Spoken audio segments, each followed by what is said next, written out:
So ayan mga ka-antrip, mga karasmoto, nandito pa rin tayo sa pinakamalaking market dayhan dito sa Palawan siguro.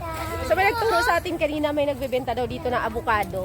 In my 41 years old, ngayon lang ako nakakita ng avocado na walang buto. Avocado ba talaga to, te? Avocado talaga. Hindi ito siya kamyas o pipinong maliliit. Ano po ito siya? Puno din talaga? Punong kahoy din? Tapos paano siya kung... Meron silang malaki na pero yung maliliit wala. Ito walang buto. Puro laman ito siya.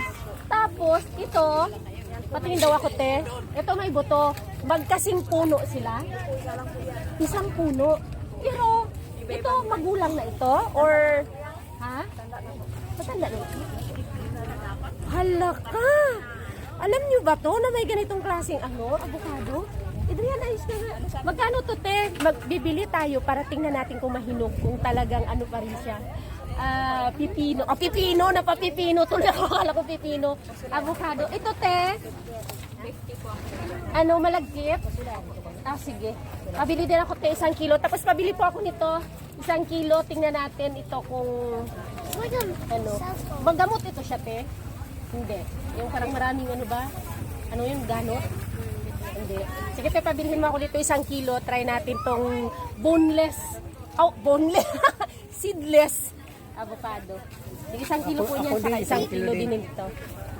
Hala. Te, pasama mo ito, te, ha, para ma-compare ko kung totoo na magkasing isang puno lang sila. Ang pinanggalingan nila. Ate, saan bansa yan? Grabe. Ano yan, ate? Ano daw po? Avocado. Saan bansa mo kinuha? Sa bahay niyo yan, te, ang punong kahoy niyan? Pabili na kami Sa ng inyo puno, po? ate. Avocado. Hindi tayo makaano. Ate, may buto yan? May buto yan? Magkano kilo? Tapos isa po nito. Uy, Saan ganyan mo na kaya yan. yun, te? Ate, may buto yan? Wala na siguro. Yan, sila magkasama. Magkano ang kilo? Sige, ito, ate. Hinog pa ba yan? Mahinog daw po. Grabe, kaliliit. Parang kamyas na parang pipino. Balatan lang po siguro yan. Siguro nga po. Ay, dumadami na dito na ko curious dahil nga naman ay nakakapagtaka yung pipino na para ng pipino tuloy ako. Avocado na parang pipino na parang kamyas. Saan ka pa dyan? Akin na yan. Kuhain na natin kay marami ng customer. Ate, ito sa akin, te. Paano kaya yan? Ayan na ba yung sa akin, te? Saan sa akin? Ayan, yan. O, dumarami ng customer ng seedless avocado dito sa Brooks Point, Palawan. Bumili ako ng 1 kilo. Ayan, kasi dumadami ng tao.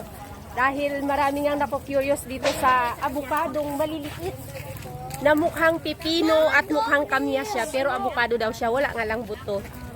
Ayan, thank you so much. Hindi na tayo nakapili itong iba, sa iba na lang tayo bibili ng ibang avocado naman.